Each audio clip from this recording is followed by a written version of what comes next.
Bem, boa tarde a todos e a todas.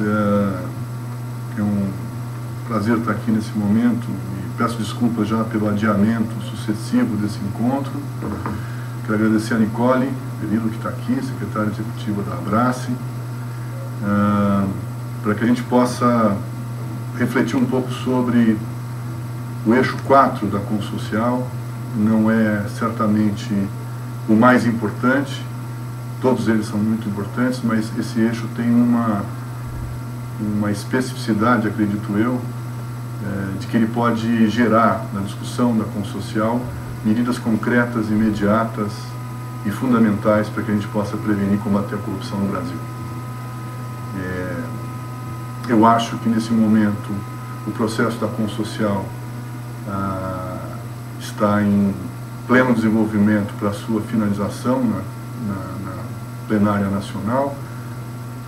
Espero, mas eu não tenho uma avaliação mais precisa, de que as conferências municipais e as conferências estaduais que estão se realizando agora tenham tido a capacidade de formular propostas, não só para o nível nacional, mas também, especialmente nesse tema da prevenção e do combate à corrupção, medidas concretas de atuação local, lembrando o nosso forte princípio federativo. Existem medidas e propostas e políticas públicas muito importantes para serem realizadas no próprio município, né, no próprio estado. E eu espero que as conferências tenham conseguido ter tido a capacidade de formular políticas e propostas para o plano nacional, mas também de uma maneira bastante significativa para o plano local e para o plano estadual.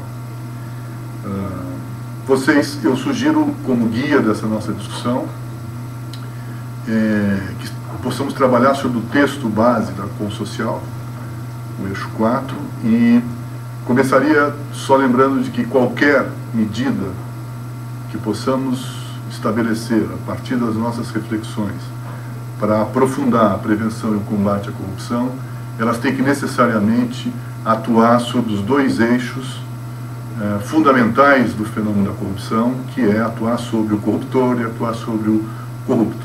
Portanto, sobre os agentes públicos e sobre os agentes privados. Não é possível pensar em medidas eficazes que combatam e previnam a corrupção sem pensar que elas têm que ser dirigidas a esses dois atores dessa relação trágica que a gente tem vivenciado, não no Brasil simplesmente, em todo o mundo.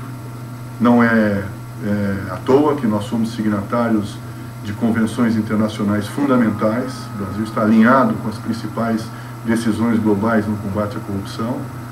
Portanto, se reconhece o problema nacionalmente, mas também se reconhece que a atuação tem que ser global.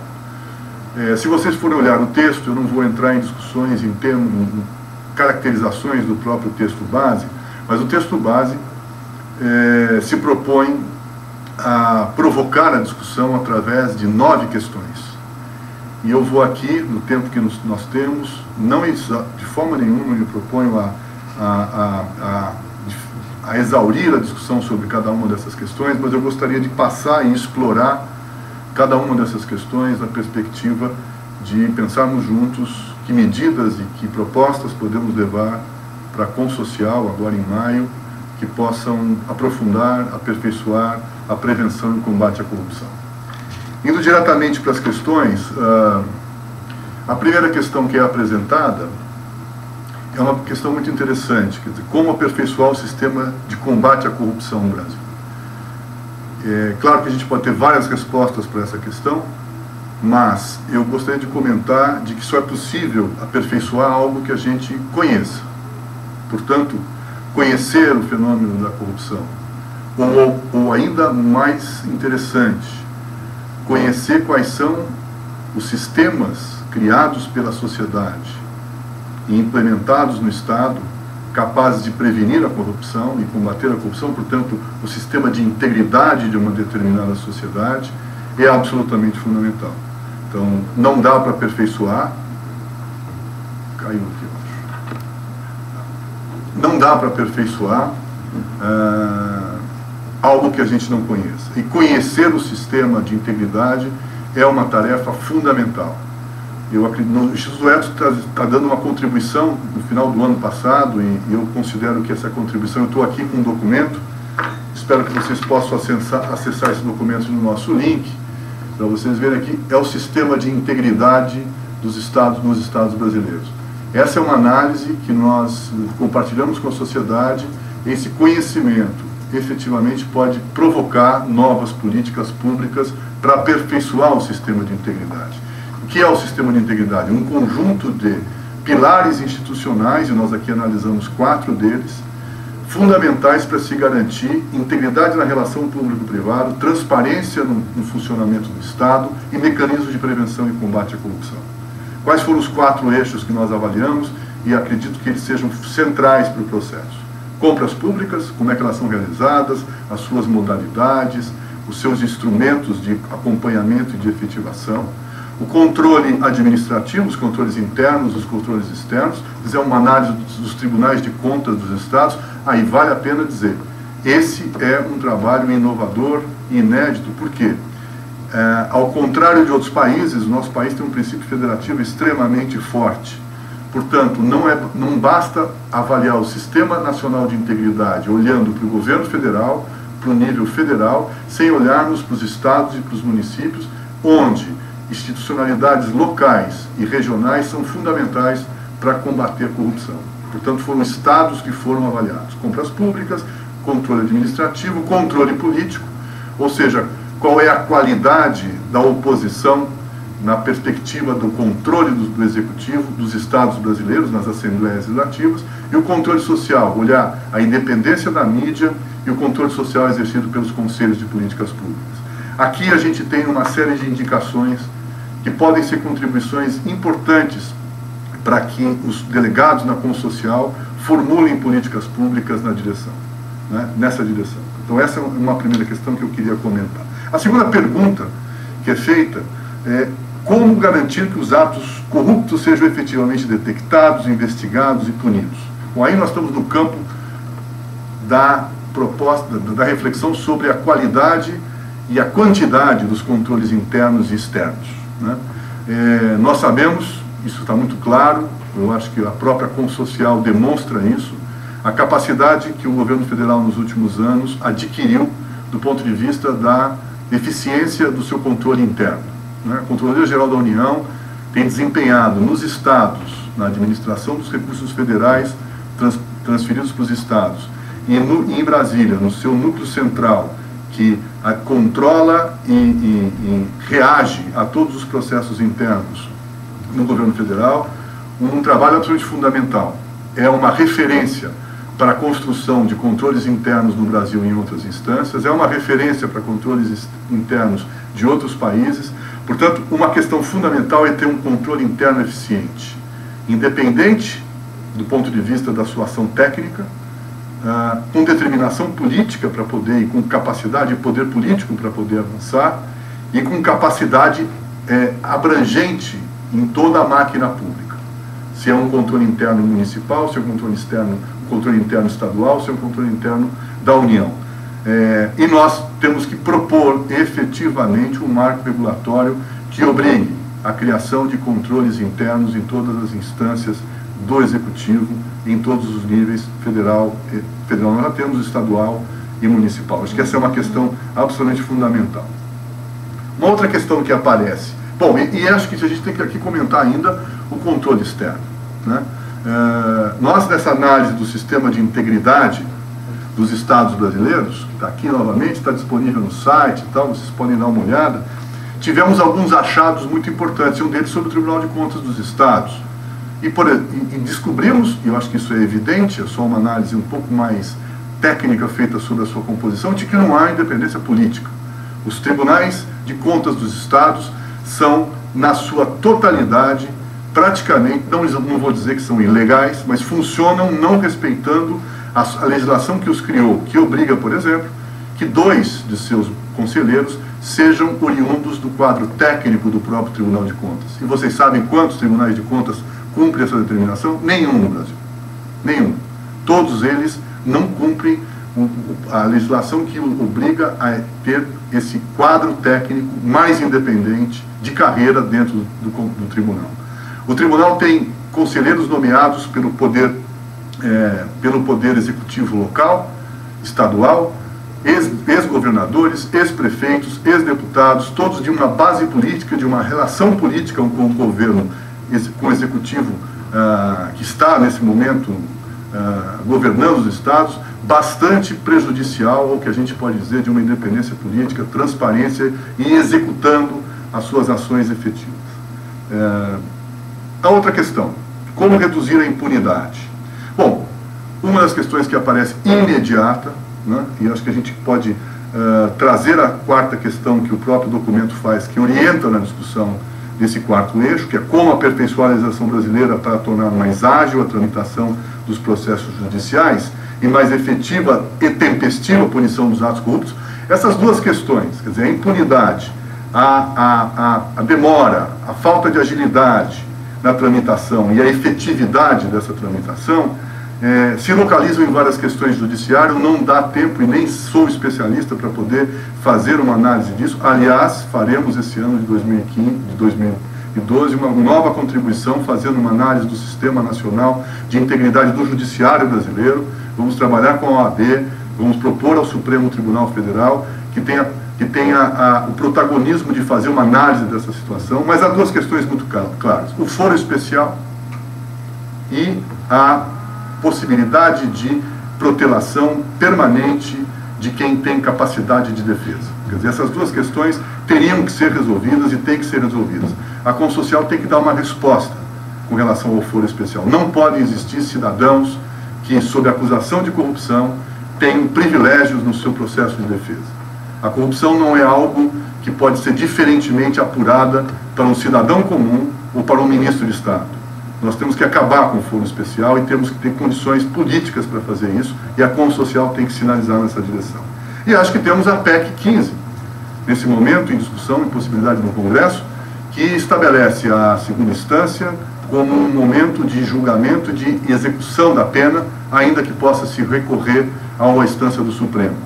O ministro Peluso tem dito que pouquíssimas ações, quase nenhuma ação, foi reformada pelo Supremo após a decisão da segunda instância em caso de corrupção. Portanto, precisamos mudar o sistema de tramitação com total defesa, com a legitimidade da defesa do acusado, mas nós precisamos ter efetividade quando se chega numa instância bastante capaz, competente, que investigou, que verificou e que puniu, que essa punição seja efetivamente, que aconteça com os cidadãos que praticarem o ato da corrupção. Continuando nas questões, o texto é muito interessante, o texto base, para vocês, todos que certamente vocês já leram, mas ele orienta, as perguntas orientadoras são as perguntas que tocam nas questões centrais do diagnóstico de como é que nós podemos prevenir e combater a corrupção no Brasil com maior eficiência. Se trata das questões que envolvem o financiamento político de campanhas, o financiamento eleitoral. E aí a gente tem que tomar decisões absolutamente novas, temos que ser inovador nesse processo, não dá para continuarmos com o mesmo procedimento de financiamento político de campanhas. Portanto, nesse momento, nós temos que pensar que não é suficiente tornar mais transparente o processo de financiamento eleitoral. Nós temos até instâncias e um marco regulatório que busca essa transparência, busca dar a informação no processo. Mas, por exemplo, só depois que as eleições se terminaram, né? Que estratégias podem ser adotadas para facilitar o monitoramento das doações eleitorais? Essas duas questões precisam ser respondidas com uma outra de fundo. Qual é o modelo de financiamento de campanhas eleitorais, de partidos políticos que queremos para o Brasil e que seja uma ferramenta de prevenção e combate à corrupção? E aqui nós temos que ser claros. O financiamento político exclusivo, com a possibilidade da contribuição cidadã, parece ser a possibilidade real de tirarmos desse processo, que é fundamental da democracia, ou seja, recursos, capacidade dos partidos e dos agentes políticos de assumirem posições durante as eleições, de divulgarem as suas campanhas, as suas posições, mas nós não podemos continuar tendo empresas que financiam campanhas eleitorais, como em 2010, gastando 140 milhões de reais, como no caso de empresas que já fizeram doações em 2010 e esses números estão no Tribunal Superior Eleitoral. Então, não há, nesse caso, a possibilidade de meio termo. É claro que temos que garantir a participação cidadã, a participação militante, mas nós temos que impedir de uma forma radical a participação de empresas, de pessoas jurídicas, no financiamento de campanhas eleitorais, buscando, com isso, alguma negociação futura com os candidatos eleitos. Uma outra questão que aparece aqui, que eu acredito que seja bastante interessante, e que aí traz aí uma série de possibilidades e que a gente pode refletir também, é o que deve ser feito para evitar a possível ocorrência de corrupção na interação público-privado. E aí, de novo, assim como temos ações que envolvam corrupto e corruptor, aqui nós temos que ter propostas que possam atuar sobre o setor privado, sobre as empresas, e as propostas que possam atuar sobre o setor público. A primeira questão que nos parece bastante evidente é que, de novo, nós temos que produzir conhecimento e ferramentas para promover a integridade do setor empresarial na relação com o setor público. E acho que a gente tem feito progressos nessa direção. Não dá para dizer que esse progresso é generalizado no setor empresarial, mas há algumas medidas importantes que estão sendo tomadas pelas empresas que, de fato, as comprometem com mecanismos de integridade, prevenção e combate à corrupção. Um deles, que eu acho que nesse momento é o ponto mais acumulado, é o ponto que se revela como um acúmulo desse processo todo, é o cadastro Proética. A iniciativa da CGU, temos o Instituto Etos e um conjunto de outras organizações empresariais no comitê desse cadastro, está propondo construir referências e um cadastro positivo de boas práticas, com evidências, com comprovação de que as empresas estão se comportando de uma maneira diferente na relação público-privada e construindo mecanismos de gestão que possam ser efetivamente implementados. Não tem nenhuma mágica nesse processo, tem que ter muito trabalho, inovação e investimento para que as empresas possam se comportar de uma forma mais íntegra no mercado e nas relações público-privadas. Então, acho que o cadastro Proética é uma política pública bastante interessante no sentido de gerar, junto ao setor privado, mecanismos novos, mecanismos inovadores de reconhecimento da sua capacidade de contribuir para a prevenção e o combate à corrupção e que a gente precisa estimular. Acredito que a Consocial precisa sinalizar ao conjunto, ao setor privado, de que as medidas de autorregulação, ao mesmo tempo estabelecidas numa agenda de compromisso com políticas públicas, podem ser um caminho importante para se aliar à luta no combate à corrupção. As questões eleitorais, portanto, são bastante claras, eu volto a elas um pouco, porque as empresas estão envolvidas nesse processo. Há um conjunto de empresas que têm políticas explícitas nos seus códigos de conduta que proíbem a contribuição às campanhas eleitorais, e há outras que seguem roteiros e rituais bastante transparentes de como é que fazem as suas doações nas campanhas eleitorais. Mas essa é uma questão que a gente tratou antes, podemos voltar a tratar, e que ela é central. Não há origem mais grave da corrupção no Brasil do que hoje nós temos com os financiamentos das campanhas eleitorais. Aliás, é bom dar uma olhada nas empresas todas que estão sendo denunciadas por atos de corrupção, qual é o seu comportamento nas campanhas eleitorais dos últimos anos. É simples, é só pegar o nome, o CNPJ, ir até o Tribunal Superior Eleitoral e olhar se elas fizeram doações para as campanhas e para quem doar, para qual setor, para quais políticos foram doar, para quais partidos e para quais políticos. Para que a gente possa entender, muitas vezes, quando elas aparecem nos noticiários, quando elas aparecem nas investigações, como é que elas já estavam trabalhando desde o processo do financiamento da política, das campanhas políticas, na ação concreta com a qual elas foram flagradas pela Polícia Federal, CGU, Ministério Público, jornalistas, como é o caso recente e importantíssimo trabalho do jornalismo da TV Globo, ao revelar toda a fraude e a corrupção existente no mecanismo das compras públicas através de carta convite. Que, aliás, só para voltar a um tema anterior, no nosso estudo do sistema de integridade, as compras públicas é um dado impressionante. Cerca de 55% dos orçamentos da educação e da saúde, da maioria absoluta dos estados brasileiros, em 2009, os orçamentos foram executados através de carta convite ou dispensa de licitação. E, portanto, com um risco enorme para a corrupção. Voltando aqui às nossas questões, a gente está encaminhando um pouco aqui para um encerramento das questões, e eu quero fazer algumas reflexões antes da gente poder ter um debate com as questões que possam aparecer. O texto base termina, né, com duas questões importantes. Quais as estratégias que podem ser adotadas para evitar fraudes em licitações e contratos públicos? Acabei aqui agora de lembrar uma modalidade de licitação extremamente perniciosa, complexa do ponto de vista do controle interno e do controle externo, que são as compras de emergência. Não que não existam necessidades de fazer compras de emergência. Mas ontem, o jornalista Fernando Rodrigues, diretor da Abrage, faz um editorial na Folha de São Paulo que vale a pena ser lido, e deve ser lido pelo Executivo brasileiro, pela CGU, por quem possa formular imediatamente um decreto, e ele diz que no nível do decreto isso já é possível, aonde serão proibidas, a partir da promulgação desse decreto, qualquer identificação nas compras públicas, nos editais, nas compras por emergência, de quem retirou os editais para participar da licitação. O que significa que só saberão os agentes públicos de quem participa da licitação no momento da entrega da proposta, no prazo definido pelo edital. Isso não acaba com o problema, mas evita o conluio, porque você não sabe quem exatamente retirou esses editais. E agora a gente tem a internet.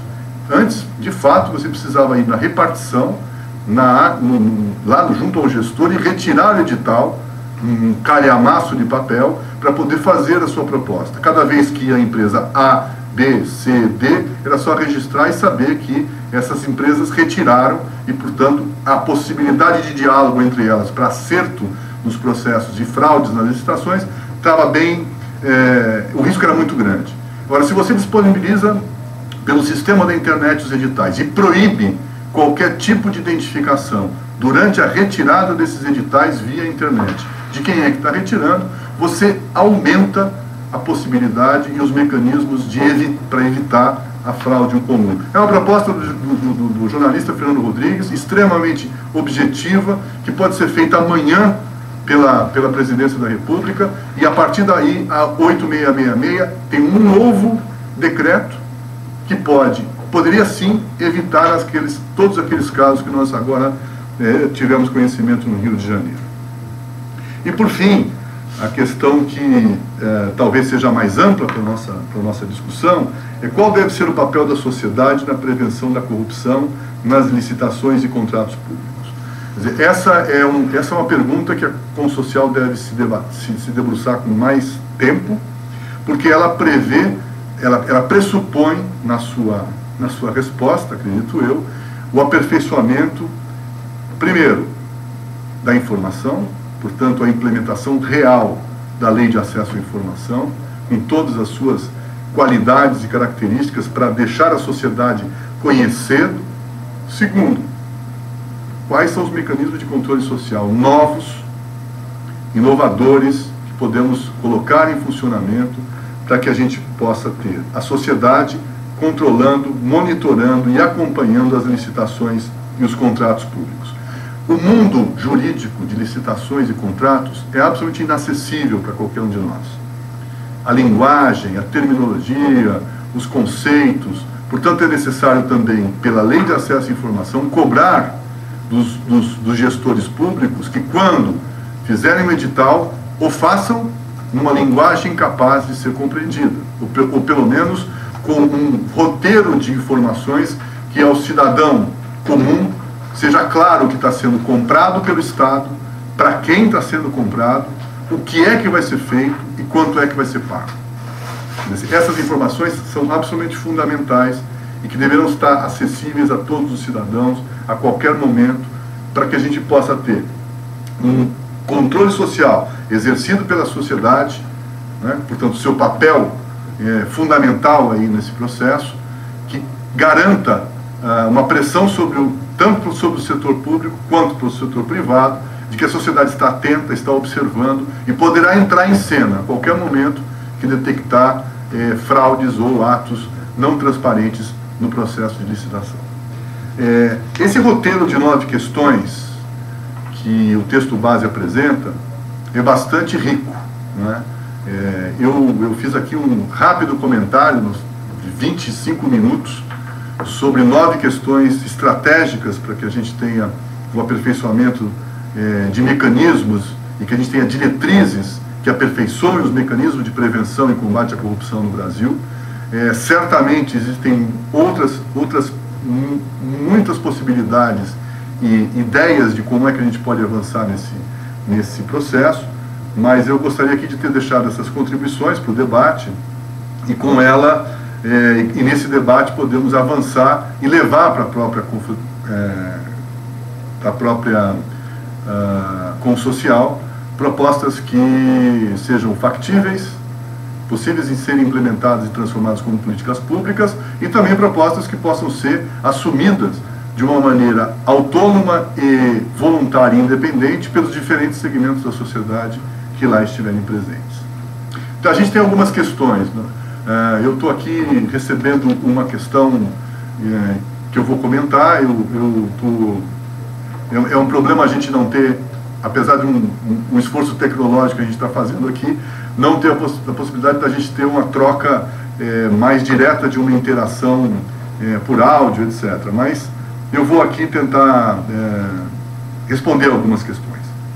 A Débora aqui me pergunta como a sociedade pode fiscalizar e punir a corrupção empresarial. Se você está dizendo a corrupção entre empresas, a fraude entre empresas, não corrupção, a fraude entre empresas é bastante difícil. Quer dizer, a fraude que acontece ao nível das empresas, entre elas, coisas como o departamento de compras de uma empresa que frauda licitações internas da empresa para compras ou vendas de serviços, é um processo privado bastante complexo, e as empresas perdem muito dinheiro com isso. Portanto, elas têm que montar mecanismos internos, de controle interno, bastante eficientes para poder evitar isso. Agora, se você está se referindo à corrupção empresarial como a corrupção clássica, ou seja, a relação entre o privado e o público, entre o corruptor e o corrupto, essa questão é um pouco essa última questão que a gente estava discutindo. Através da licitação, dos contratos de licitação, através das compras públicas, é esse o lugar aonde a sociedade pode controlar e fiscalizar a possibilidade da corrupção da corrupção empresarial, da corrupção acontecer, né? Então, são compras públicas, é nessa relação entre o público e o privado, serviços, bens, consultorias e outros produtos, né, e outros bens, materiais ou imateriais, que o Estado compra do setor privado, é nesse lugar que a gente pode fiscalizar. Agora, a sociedade, para punir as empresas, por exemplo, pode muito bem fazer opções como consumidora. Assim como nós temos um avanço na consciência do consumo responsável, o consumo responsável também precisa ser muito pautado pelo tema da transparência e da integridade. Hoje existe no site da CGU um cadastro de empresas inidôneas e suspensas que não podem se relacionar com o setor público porque cometeram atos de improbidade, de fraude ou de corrupção. Essas quase 5.000 empresas que estão lá, eu acho que a sociedade deveria dar mais transparência e mais visibilidade a essa lista, fazer a opção de não adquirir produtos de nenhum desses empresários e dessas empresas.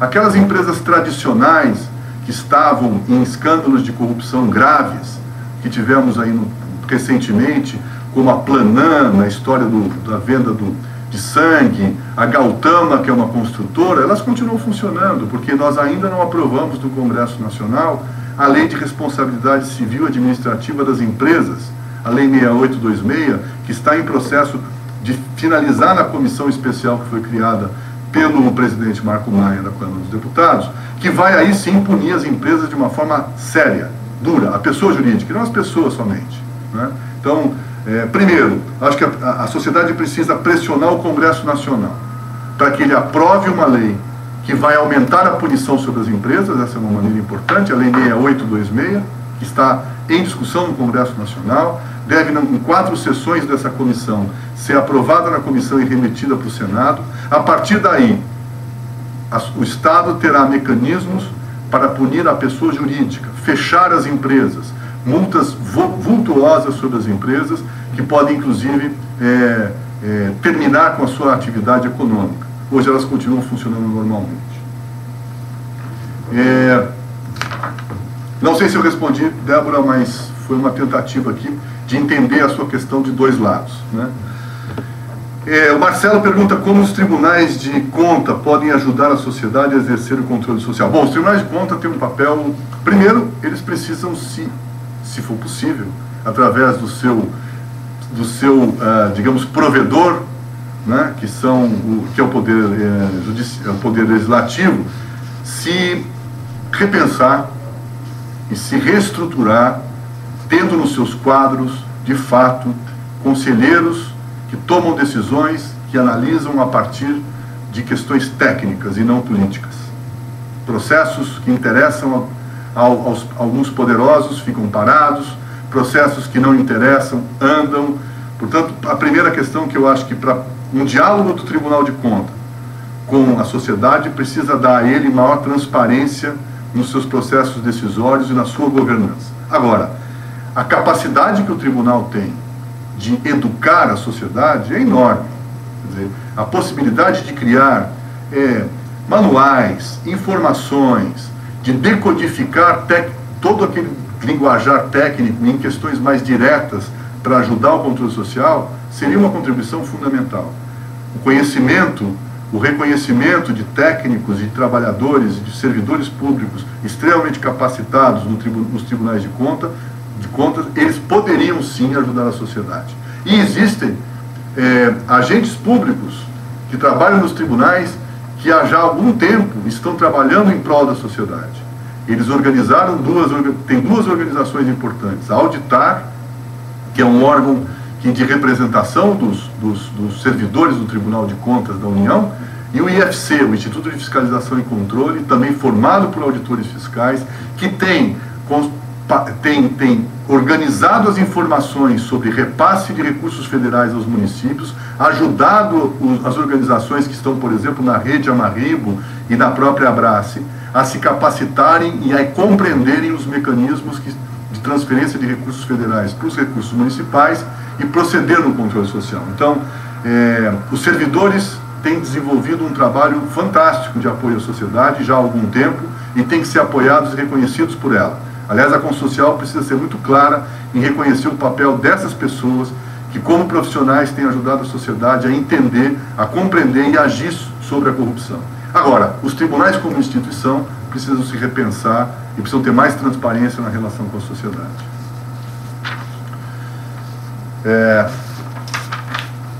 Luiz Otávio, você conhece alguém com acesso ao controle de estoque de algum almoxarifado público? A sociedade tem acesso a essa informação?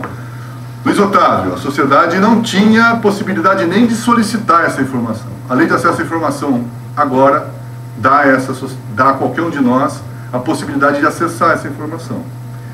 Nós estamos há alguns meses, a lei foi promulgada no final do ano passado, são 180 dias para sua implementação, e acreditamos que a partir da implementação, parte dessas questões podem ser respondidas.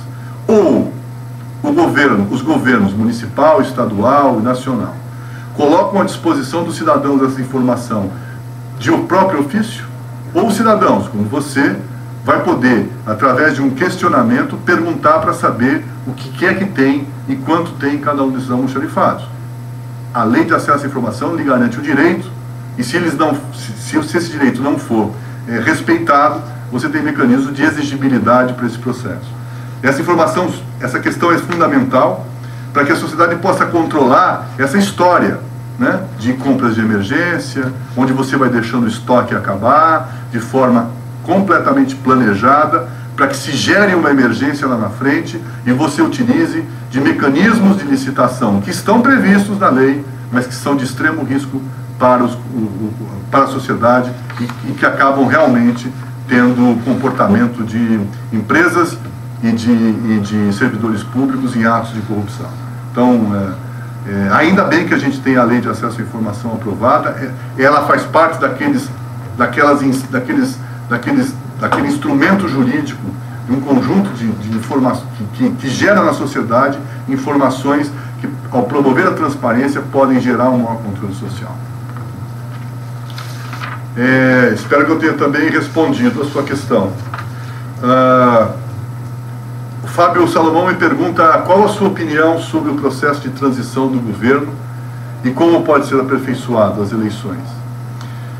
Se você está se referindo, Fábio, ao momento entre um governo eleito que vai assumir um tempo depois e um governo ainda existente que vai fazer a transição da gestão, né, daquele governo, você tem razão. Esse é um momento chave no processo de possibilidade de apuração, de desengavetamento de questões e de maior transparência. Acho que nenhum de nós aqui temos nenhum exemplo. Eu gostaria até de saber se alguém que está aqui nessa rede, nesse momento, tem algum exemplo de um processo transparente de transição de uma gestão para outra de qualquer governo. Governo municipal, governo estadual, os últimos governos nacionais. O que há é que se instala quando aquele candidato se elege, se instala conjuntamente com o governo que está ainda na gestão do município, do estado, um processo de composição para transição de informações. Essas informações são absolutamente privadas nessa relação, elas não são públicas. Está aí uma questão muito interessante, Fábio. A sociedade poderia pautar esse assunto e fazer as perguntas, utilizando a Lei de Acesso à Informação, que pudesse dar maior transparência nos momentos aonde a gente vai ter troca de gestores. Nós temos eleições municipais agora, em 2012. Talvez fosse esse, e eu acho que eu estou aqui já trazendo uma sugestão para nós mesmos aqui no Ethos, que estamos comprometidos com uma ação em torno de um pacto de transparência que envolve as sedes da Copa do Mundo, no projeto Jogos Limpos. Você está dando uma ideia muito interessante aqui, de que um dos pontos do compromisso dos candidatos a prefeito e a prefeita agora, nessas eleições, seja a necessidade de transparência na transição do governo instalado para o governo novo. Eu acho que é muito interessante o que você propôs, e a gente tem que capturar isso aqui como uma ideia e poder incluir nos compromissos. A pergunta é a seguinte: o senhor é candidato à prefeitura de São Paulo, eleito, se compromete a fazer isso, que dê transparência no processo de receber o governo hoje do prefeito Kassab? Essa é a pergunta. E acho que a sua ideia é muito interessante. A Carolina, e aqui a Nicole está me dizendo que é a última questão, mas estou aqui à disposição para outras questões, para réplicas, tréplicas, a gente ainda tem aqui o tempo que vocês acharem necessário. Qual o papel das empresas no combate à corrupção? Os empresários do Brasil têm consciência desse papel? Eu começo respondendo a sua questão, que é muito importante, e ela é central para nós no Ethos. Nós temos nos perguntado isso, e temos tentado encontrar ferramentas e ações que possam explicitar as empresas do seu papel. Os empresários no Brasil não têm consciência. Não há, se você generalizar no setor empresarial, não há essa consciência.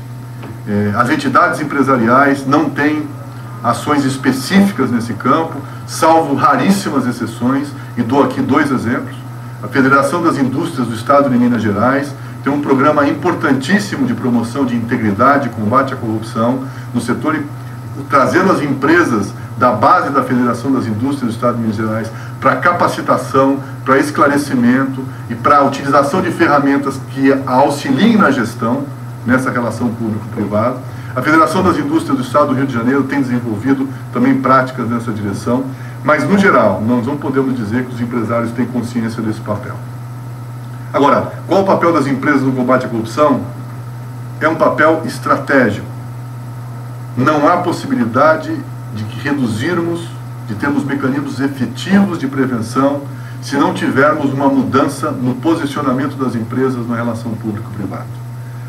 Nesse momento, por exemplo, as empresas que estão buscando melhorar o seu processo de gestão, aperfeiçoar o seu processo de gestão, trazendo critérios muito claros de avaliação de risco, de capacitação, de instrumentalização do seu processo de gestão, tem um papel importante. As empresas que estão hoje repensando e refletindo sobre se apoia ou não, se financia ou não campanhas eleitorais, tem um papel aí fundamental. É importante termos, talvez no Brasil, um movimento de empresas que se neguem a fazer contribuições às campanhas políticas e aos partidos políticos e às campanhas eleitorais, para deixar claro na sua declaração para a sociedade de que esse é um processo que gera muito risco mesmo na relação público-privada.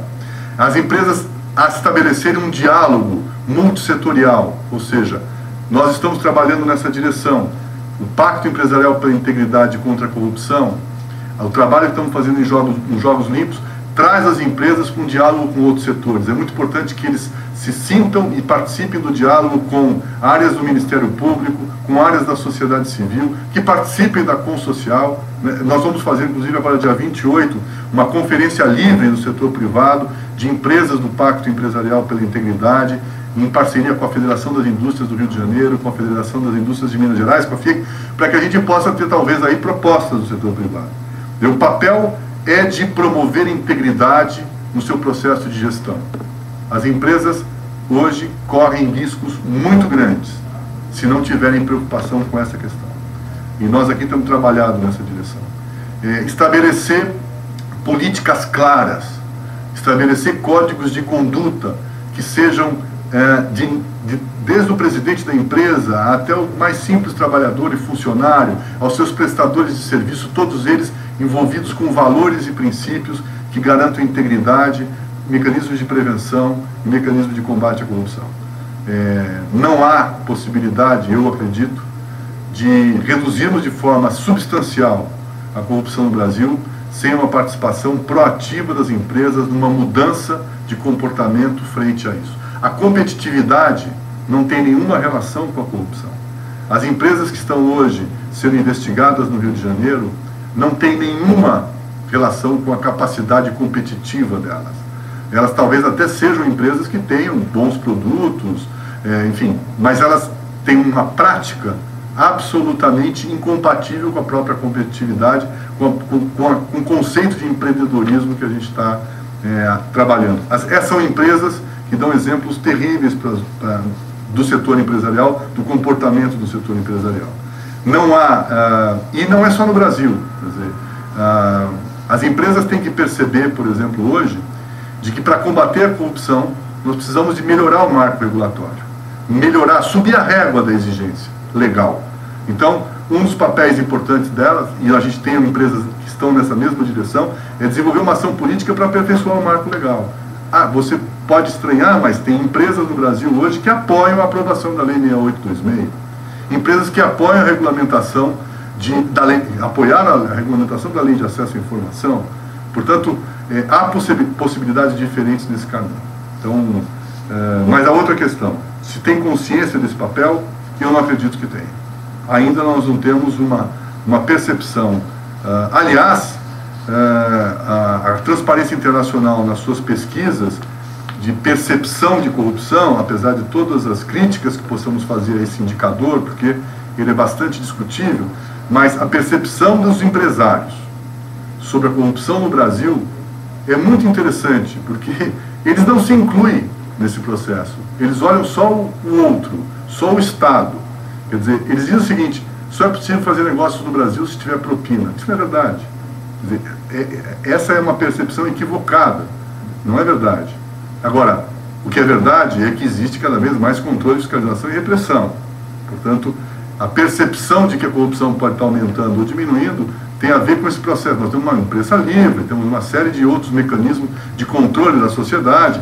Portanto, essa percepção dos empresários, essa consciência de que há mais corrupção ou menos corrupção no Brasil, está muito deturpada porque eles não se encaixam, eles não se integram nesse processo, eles são sempre vítimas de achaque, vítimas de pressão, vítimas de criar dificuldades para vender facilidades. Quer dizer, essa lógica é a lógica que domina a consciência do setor empresarial no Brasil, e ela precisa ser modificada, e ela tem que ser modificada por ação da própria sociedade, mas também que a gente tenha um novo marco regulatório, um conjunto de regras novas que coloque as empresas num outro caminho.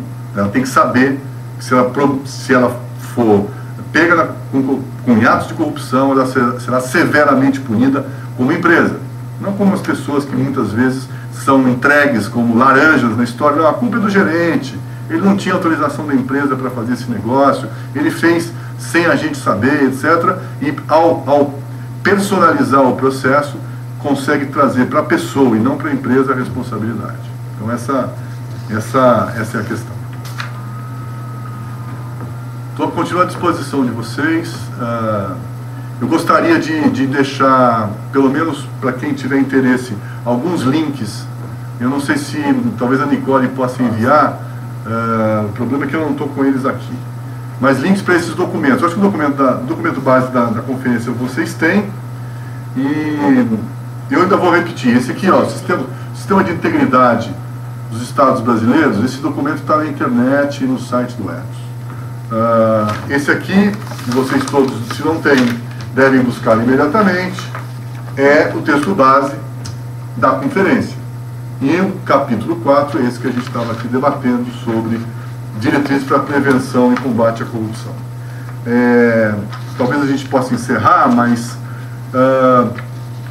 o que eu queria deixar como uma reflexão mais final aí, que é para a própria Consocial, de que esse eixo 4, eu quero reforçar isso, ele abre a possibilidade de propostas de curto prazo, de intervenções muito objetivas, de políticas novas, de ferramentas novas que a sociedade e o Estado podem ter na prevenção e combate à corrupção.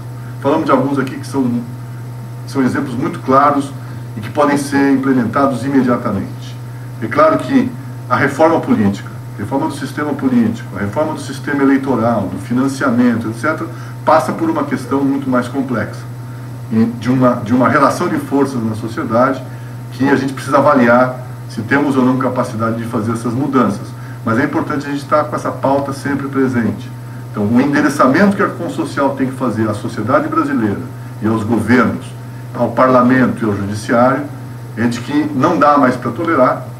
É insustentável a ausência de mecanismos que são claros e necessários, que precisamos implementar. E quais são esses mecanismos? Acho que nós temos todas as condições de fazer propostas bastante objetivas e concretas para aperfeiçoar os mecanismos de prevenção e combate à corrupção no Brasil.